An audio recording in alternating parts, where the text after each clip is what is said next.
Hello guys, Jharkhand शैक्षणिक अनुसंधान एवं परिषद का जो है रांची का जो है ऑफिशियल सैंपल पेपर जो है मॉडल क्वेश्चन पेपर यहाँ पे अपलोड हो चुका है। अब जो है आपका एग्जाम होगा तो जो मॉडल पेपर आपका एग्जाम में आएगा, जो क्वेश्चन पेपर आएगा वो बिल्कुल सेम इसी पैटर्न पे रहेगा। ठीक है। और क्वेश्चंस जो है वो बिल्कुल बिल्कुल जो है इसी पैटर्न पे आएंगे, क्योंकि वो जो है पहले एक पेपर दे देते हैं कि किस तरह का जो है क्वेश्चन आएगा, तो सेम इसी तरह का आएगा। और इस वीडियो का अगर आप जो है पीडीएफ डाउनलोड करना चाहते हैं बच्चों, तो आप जो है डिस्क्रिप्शन में लिंक दिया गया है, वहां से डाउनलोड कर सकते हो। तो ये जो है पेपर 2024-25 का है, इसमें एमसीक्यू बेस्ड क्वेश्चंस रहते हैं और ये मैथ्स का पेपर हम करवा रहे हैं। ठीक है। चलो इंस्ट्रक्शन पढ़ो और सवाल करना जो है वो शुरू करते हैं। पहला सवाल है क्या, 5 का गुणात्मक प्रतिलोम व्युत्क्रम जो है वो क्या होगा। ठीक है। The multiplicative inverse of 5 is, ठीक है, 5 इज। तो मल्टीप्लीकेटिव इनवर्स या फिर जो व्युत्क्रम होता है वो क्या होता है, उल्टा होता है। मतलब कि 5 में हम एक क्या गुना करें कि इसका जो मतलब गुनाफल है वो 1 आ जाए। तो 5 में अगर आप 1/5 को गुना करोगे तो क्या आएगा बच्चों, 1। तो ये जो 1/5 होता है ना, इसी को हम लोग क्या बोलते हैं, व्युत्क्रम बोलते हैं, इनवर्स बोलते हैं इंग्लिश में। तो 1/5 क्या हो जाएगा बच्चों, डी जो है इसका सही आंसर हो जाएगा। अगला है सेकेंड सवाल, गुणनफल 1 प्राप्त करने के लिए 7/23 को किससे गुना करना होगा। तो अगर मान लो कि हमको जो है क्या लाना है बच्चे, 1 लाना है, तो 7/23 है, इसको किससे गुना करें, है ना, 7/23। तो हम जो है इसका उल्टा से गुना करते हैं। मतलब कि अगर आप 23/7 से इसको गुना कर दोगे तो देखो कट जाएगा तो आ जाएगा। तो हम किससे गुना कर रहे हैं बच्चे, 23/7 से, इसका व्युत्क्रम से। तो ये जो है ऑप्शन सी सही जवाब हो जाएगा। अगला सवाल क्या है बच्चे, तीसरा, which of the following is not a square. इनमें से जो कौन है वो एक वर्ग संख्या नहीं है, वो एक वर्ग संख्या जो है वो नहीं है। इनमें से कौन जो है कोई स्क्वायर नहीं है।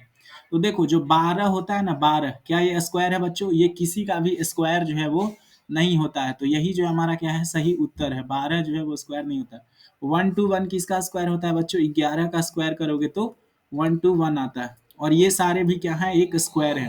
तो हमारा सही आंसर जो है वो ए हो जाएगा। अगला सवाल है, 441 एवं 484 के बीच कितनी पूर्ण वर्ग संख्या है। मतलब कि इनके बीच में कितना परफेक्ट स्क्वायर है। तो क्या आप बता सकते हो कि 441 जो है वो किसका स्क्वायर है। तो बोलोगे कि सर ये 21 का स्क्वायर है। 484 किसका स्क्वायर है, 22 का। तो बताओ बच्चे, ये जो 22 है और जो ये 21 है, इनके बीच कोई संख्या है क्या, नहीं।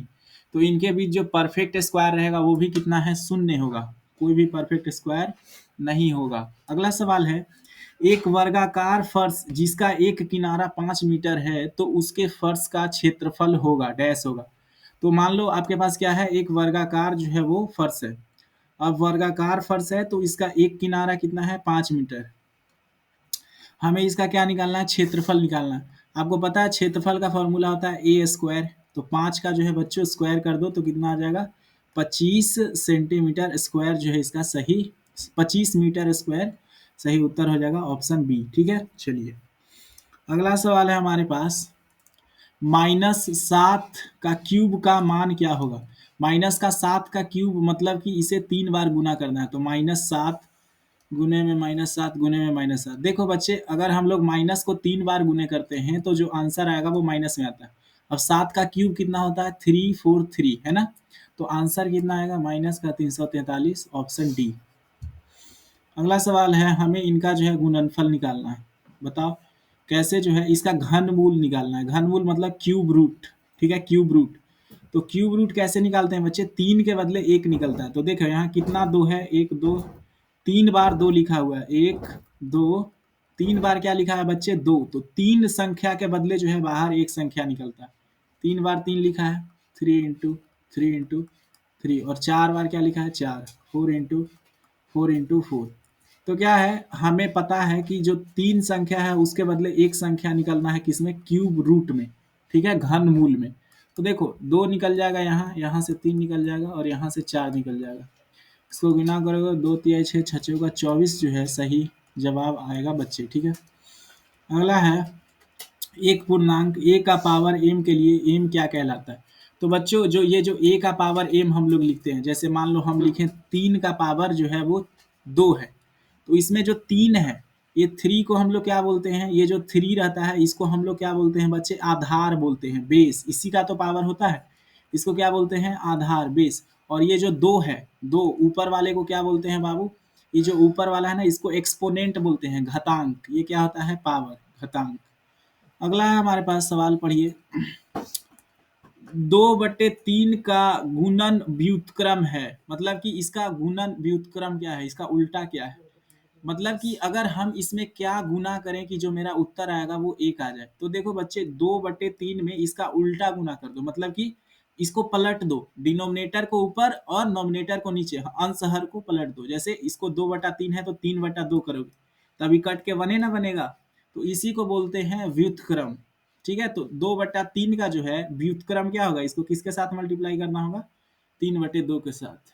ऑप्शन सी सही है। अगला सवाल है 10वां, ए का पावर एम इंटू में बी का पावर एम क्या होगा। तो आपने पढ़ा होगा बच्चे कि जब भी पावर को मल्टीप्लाई करते हैं, ठीक है, और मान लो जैसे मान लो हम एग्जाम्पल दिए, जैसे 7 का पावर 2 है और यहाँ पे गुना में लिखते हैं क्या, 8 का पावर 2। ठीक है, तो आप इसको अब कैसे सॉल्व करोगे। और एक और एग्जांपल लेते हैं, मान लो 7 का पावर 3 है गुना में 7 का पावर 2। तो ये दोनों अलग अलग बात हो गया। यहाँ पर क्या सेम है, नीचे जो बेस है वो सेम है। अगर नीचे बेस सेम रहता है तो क्या करते हैं, सिंपली 7 लिखेंगे और 3 और 2 को जोड़ देते हैं।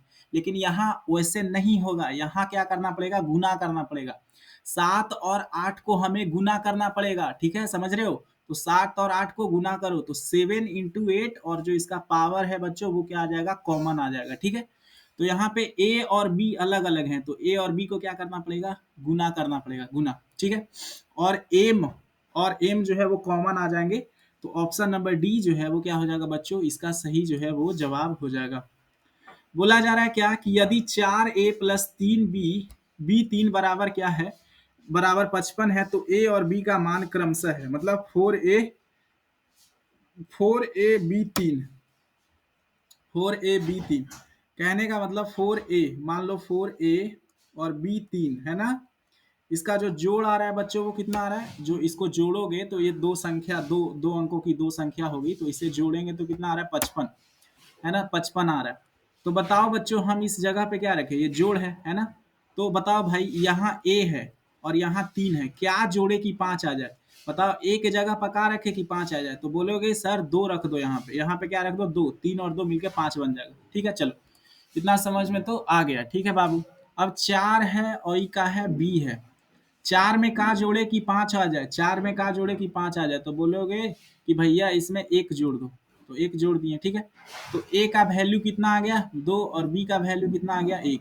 ठीक है बच्चों, अगला सवाल, यदि इसको संख्या 6 से विभाज्य है तो 6 का मान होगा। कोई भी संख्या बच्चे 6 से कब विभाजित होती है, मान लो 2, 3, 4 और यहाँ खाली स्थान दिए हुए, x दिए हुए।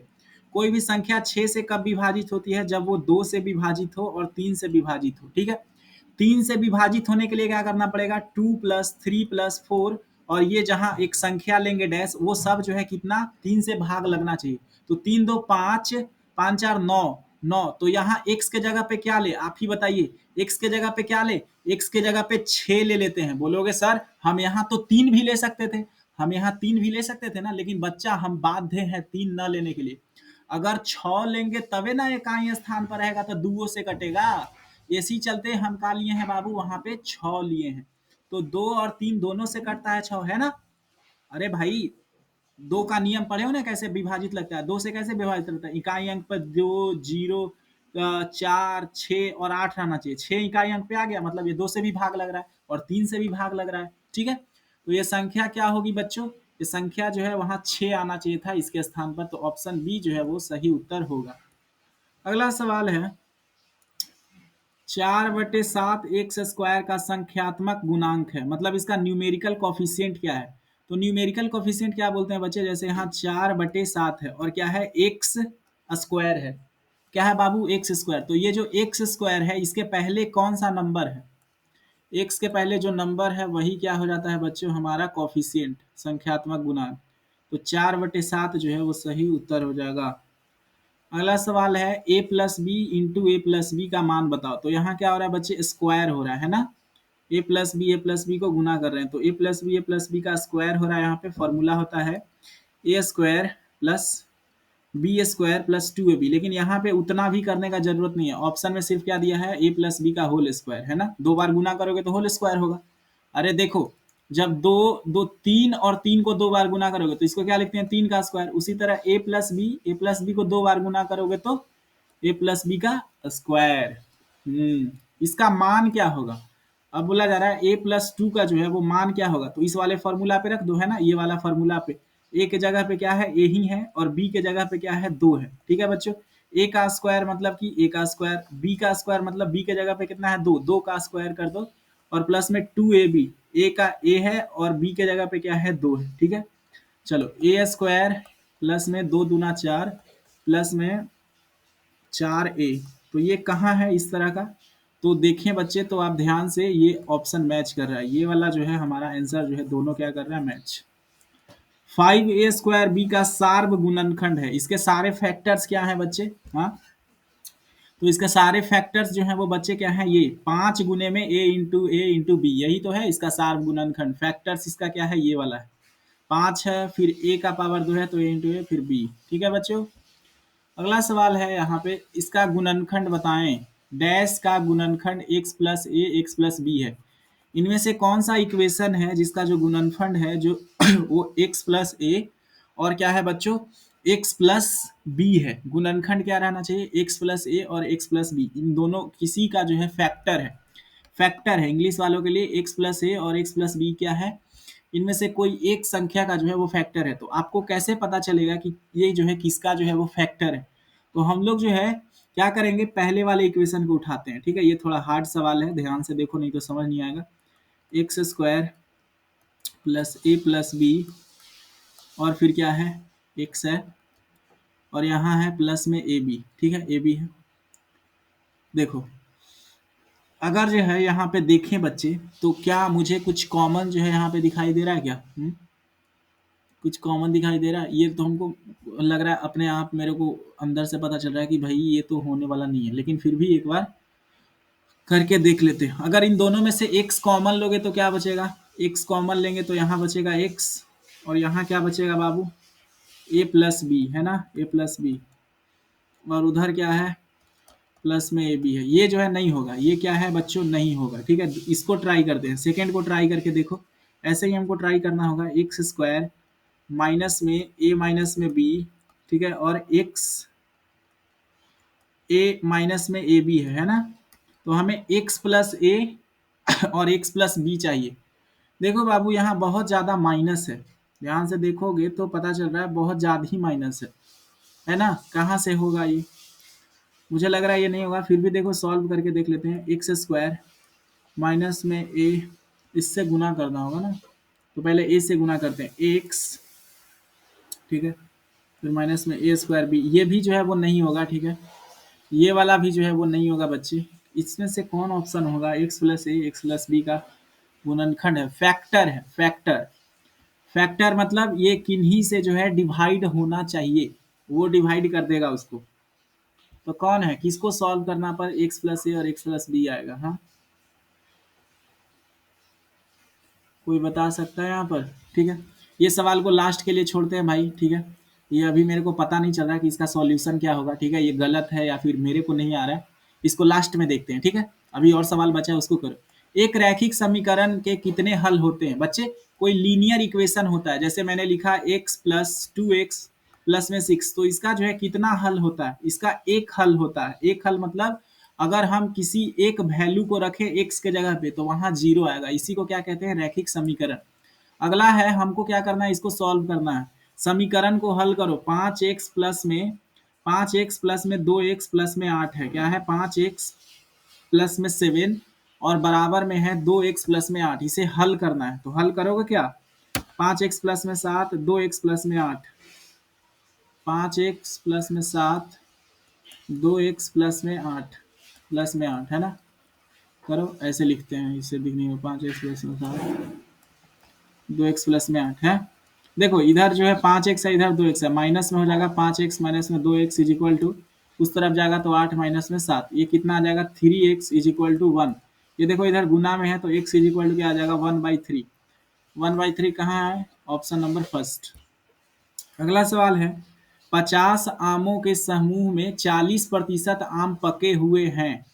पके हुए आमों की संख्या निम्नलिखित होगी। बच्चे तब हमें 50 आम का 40% निकालना है।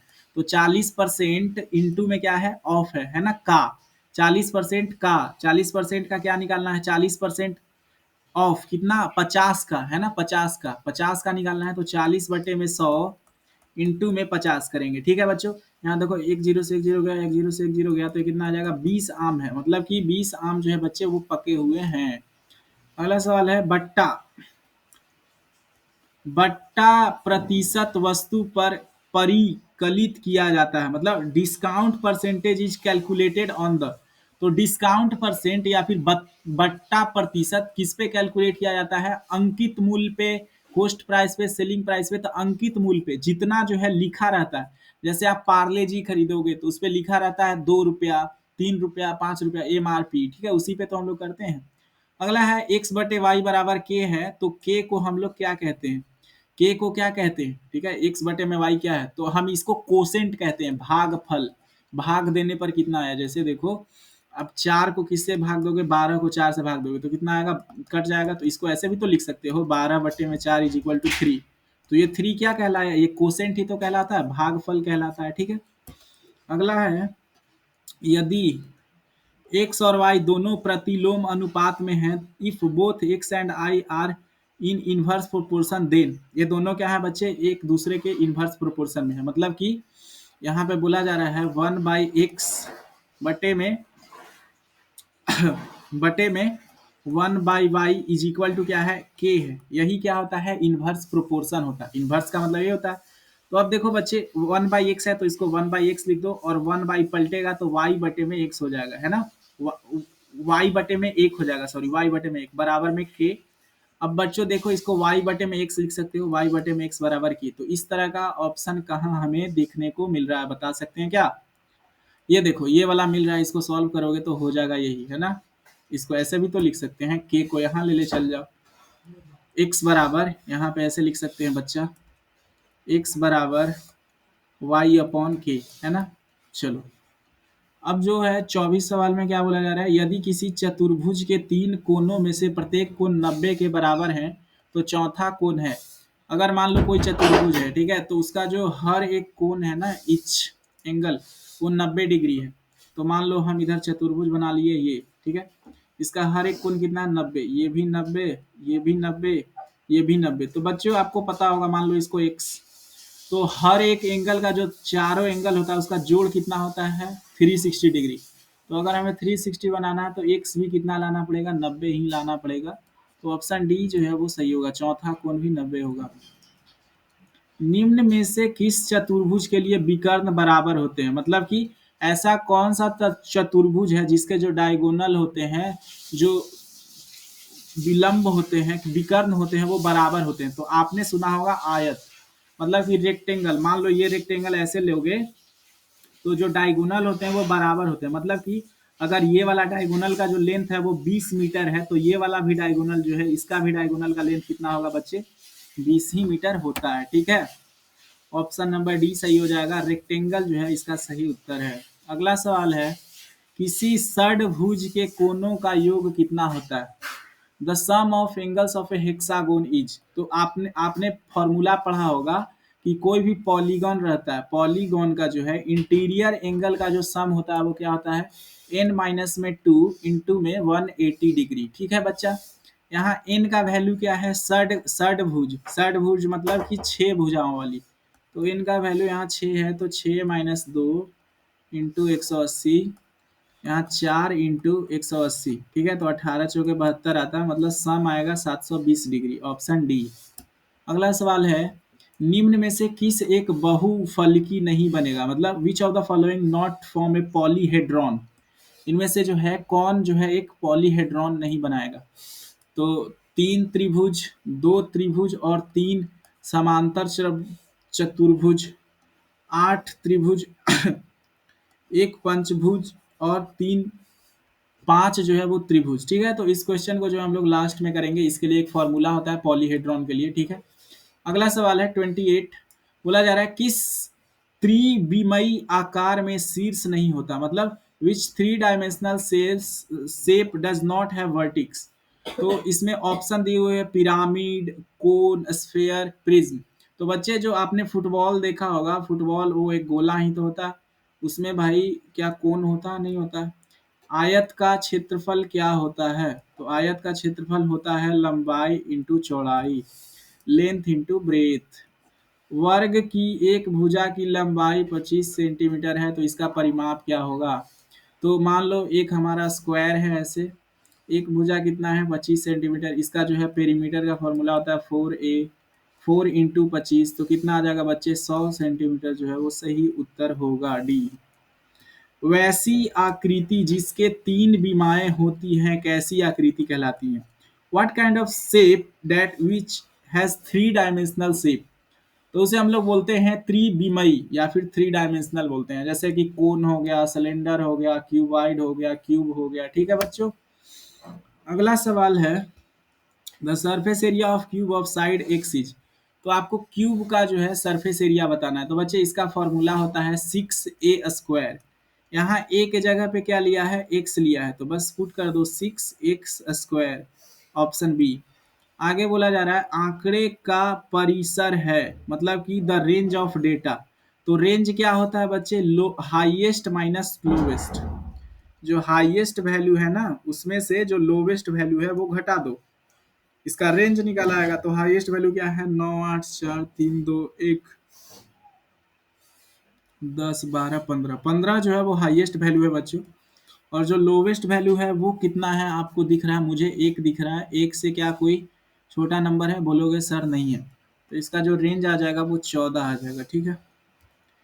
अब आपसे पूछा जा रहा है एक्स अक्ष से 3 इकाई की दूरी तथा वाई अक्ष से 3 इकाई की दूरी का जो है, इकाई का दूरी जो है वो बताओ। तो भाई मान लो ये हमारा क्या है, कोऑर्डिनेट है, ये एक्स एक्सिस है, ये वाई एक्सिस है। अब एक्स में हमको कितना चाहिए 3, तो 1, 2, 3, 4, 5 बना दिए। वाई में कितना चाहिए 6, 1, 2, 3, 4, 5, 6, ये 6 है। तो मान लो इसका जो 3 से दूरी होगा वो यहाँ आएगा, ठीक है, और यहाँ पे जो है ये 3 इसका वैल्यू है। तो ये जो पॉइंट रहेगा यहाँ पे एक्स का वैल्यू कितना है बच्चों 3 है, और वाई का वैल्यू कितना है 6 है, तो एक पॉइंट क्या बनेगा 3,6 बनेगा। अगला सवाल है 0.081 का वर्गमूल होगा, तो बच्चे 81 का वर्गमूल कितना होता है 9। अब देखो यहाँ पे वर्गमूल जो है वो कितने अंकों के बाद में पॉइंट है, 4 अंकों के बाद, तो ये भी माइनस होता है। अगर 4 अंकों के बाद है तो जब ये निकलेगा स्क्वायर रूट तो 2 अंकों के बाद जो है वो रह जाता है। तो 0.09 जो है सही उत्तर होगा। दो क्रमागत संख्याओं के बीच कितनी पूर्ण वर्ग संख्या होती है। How many perfect square numbers are there between two consecutive square numbers, मतलब कि दो लगातार स्क्वायर नंबर है। जैसे कि मान लो बच्चे कि एक हमारा क्या है 5 का स्क्वायर कितना होता है 16, 25, और 6 का स्क्वायर कितना होता है 36। तो आपसे पूछा जा रहा है कि ये जो 5 का स्क्वायर है और 6 का स्क्वायर है इसके बीच में कोई और स्क्वायर होता है क्या। तो बोलोगे कि भाई इसके बीच में तो और कोई स्क्वायर नहीं होता है, तो इसका आंसर होगा 0, ठीक है।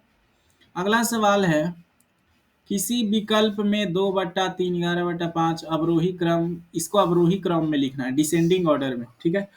क्या है संख्या, हमें पहले नीचे बराबर करना होगा, 2/3 है, 11/15 है, और 5/12 है। बच्चे 12, 15 और 3 का जो एलसीएम आता है वो 60 आता है। इसको 60 कैसे बनाए, ऊपर नीचे जो है मल्टीप्लाई करते हैं। 3 को किससे मल्टीप्लाई करो 10 ऊपर नीचे से, 15 को मल्टीप्लाई करो 15 चौके 60 है ना, और 12 को मल्टीप्लाई करो 4 से ऊपर नीचे। ऊपर नीचे क्यों, ताकि प्रभाव जो है वो न पड़े।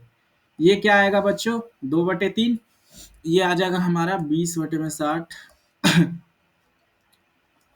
44/60, और ये जो है कितना आ जाएगा 20/60 है ना। अब आप ही बताओ कौन बड़ा है, 20/60 कौन बड़ा है बताओ भाई। तो बोलोगे सर जो बीच वाला है वो बड़ा है ना, सबसे बड़ा 44 है, तो हमारा बड़ा क्या हो जाएगा 11/15। फिर उसके बाद कौन बड़ा होगा, तो बोलोगे कि सर देखिए इसमें से जो है 20 तो दोनों में है सर, है 10 दूना 20, 4 पचे 20। अच्छा वो 11/15, 5/12।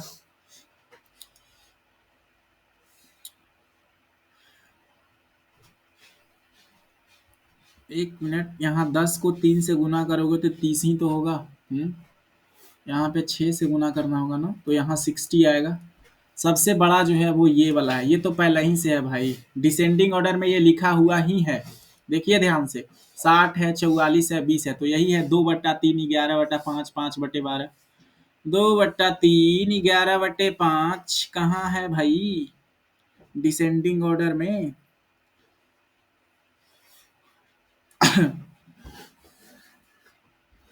यहाँ देखो 4 से गुना कर रहा है, 5 से गुना करना है तो 25 यहाँ आएगा।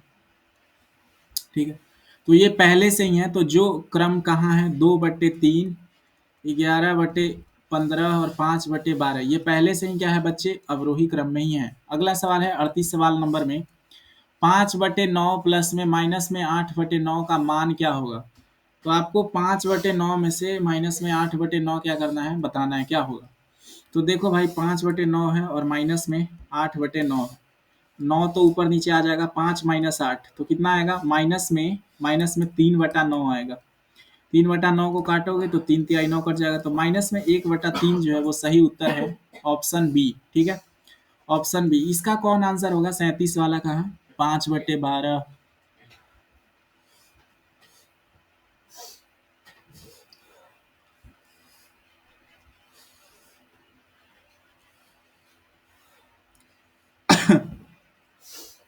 2/3 था ना।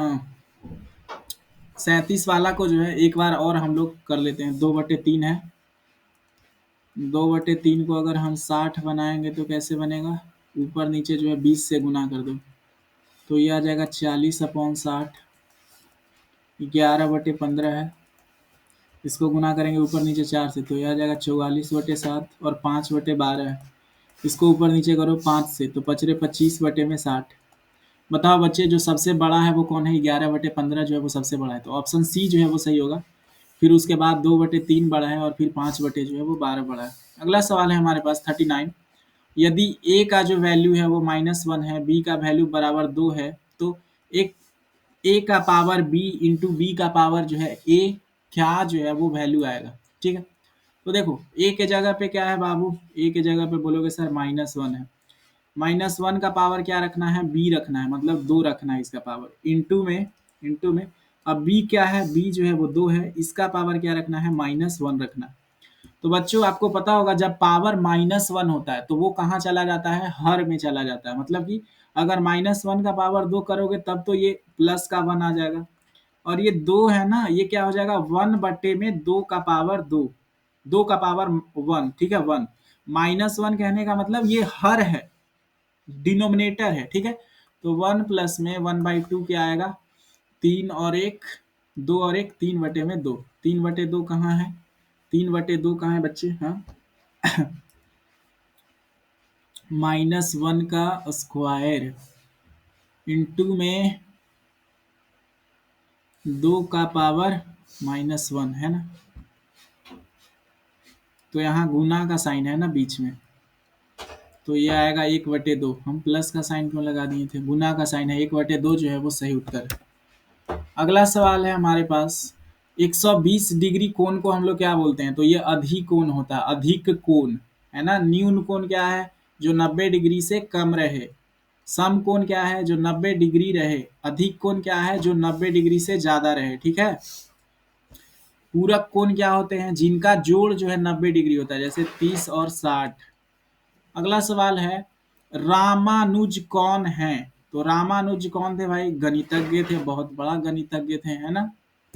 अगला सवाल है, संख्या ए बी सी के लिए कौन सही है। मान लो ए बी सी कोई संख्या है, तो उसके लिए क्या सही है, which is the correct number of A B C. मान लो ए बी सी लिखा, जैसे मान लो ए बी सी की जगह पे आप 783 लिखो, तो ये 783 का वैल्यू क्या रहता है, सर बोलते हो कि ये 3 जो है वो इकाई है, तो 3 × 1 रहता है, 8 दहाई है, तो 8 × 10 रहता है, और 7 जो है वो क्या है, सैकड़ा है तो 7 × 100 रहता है। तो उसी तरह से बच्चों ए बी सी ले लो। ए बी सी तो सी में 1 से गुना करोगे तो सी ही रहेगा, बी में 10 से गुना करोगे तो 10 बी, और ए में 100 से गुना करोगे तो 100 ए। तो इस तरह का कहाँ है, 100 ए प्लस में 10 बी प्लस में सी, ऑप्शन डी में।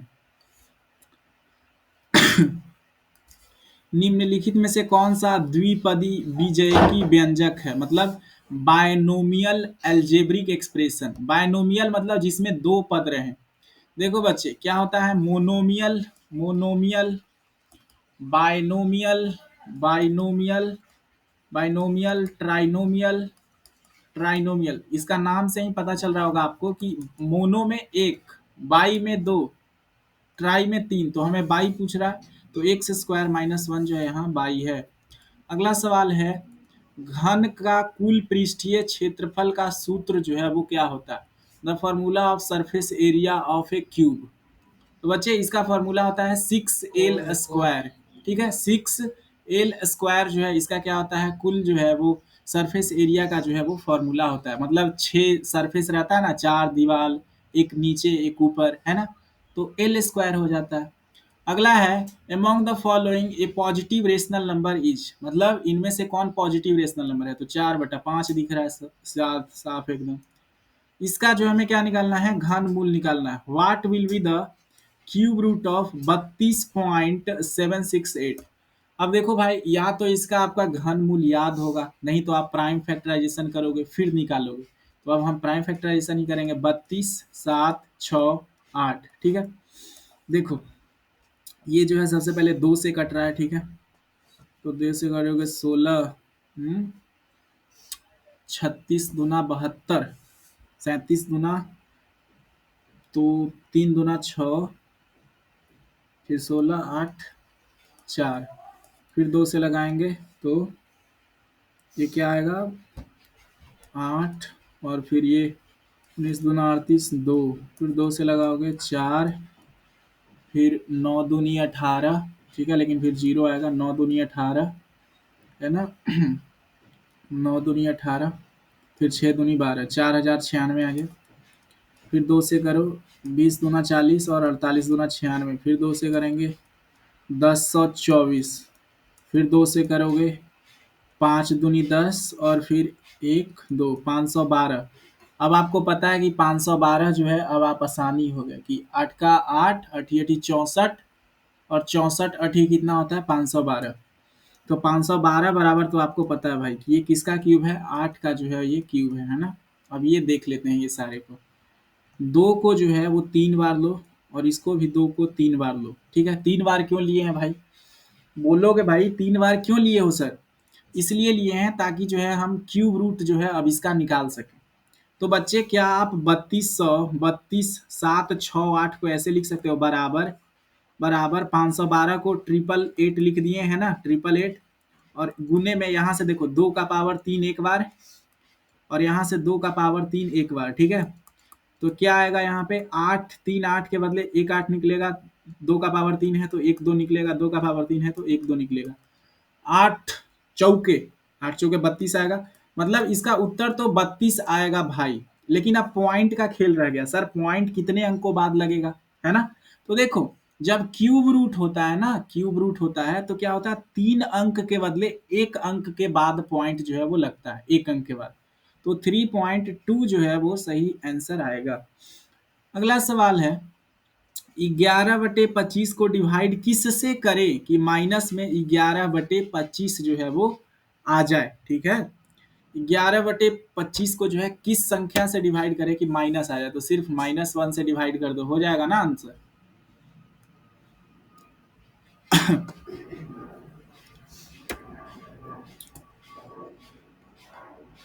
क्या है, 11/25 को किससे डिवाइड करें कि माइनस में 11/25 आए।